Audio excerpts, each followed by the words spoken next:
पे काफ़ी सवाल आ रहे हैं तो वहाँ से भी सवाल ले लेते हैं। विनोद जी, आपके पास आना चाहूँगा। ये सवाल दरअसल ज़ोमैटो पर है। हालांकि इन्होंने अपनी खरीदारी का रेट नहीं बताया, तो एक जनरल आउटलुक बता दीजिए कि स्टॉक आपको फंडामेंटली कैसा नज़र आ रहा है।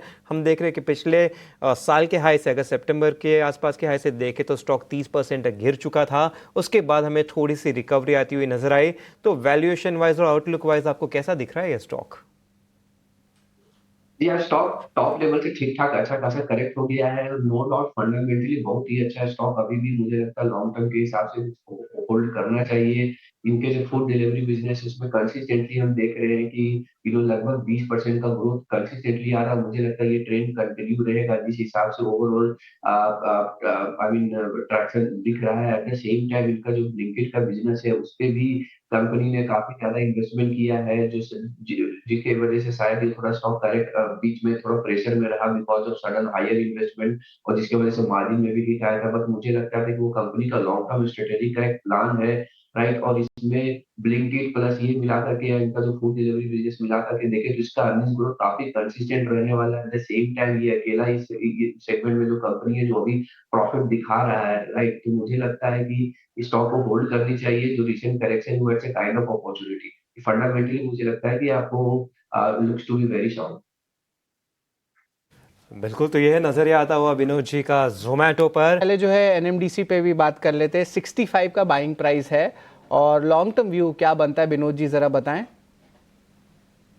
जी, एनएमडीसी आई मीन इस ओवरऑल अगर देखें तो आयरन ओर के प्राइसेस काफ़ी वोलेटाइल रहे हैं, लेकिन कंपनी ने प्राइस हाइक लिया है कुछ एक महीनों में, जिसकी वजह से इनका परफॉर्मेंस में क्लियरली वो रिफ्लेक्ट हुआ था, मार्जिन ये सब में। मुझे लगता है ये चीज़ अब ये क्वार्टर में भी आने वाले क्वार्टर में सस्टेन करेंगे, राइट? तो उस हिसाब से मुझे लगता है क्योंकि डोमेस्टिकली अगर मैं देखूँ तो डिमांड काफ़ी ठीक-ठाक है मेटल सेगमेंट में because of overall infrastructure activities, real estate activities. Yes, थोड़ा कंसर्न है इम्पोर्ट्स का या बट मुझे वो सब वो कंसर्न रहते हुए मुझे नहीं लगता वो बहुत बड़ा एनएमडीसी के लिए बिज़नेस के लिए खतरा होगा।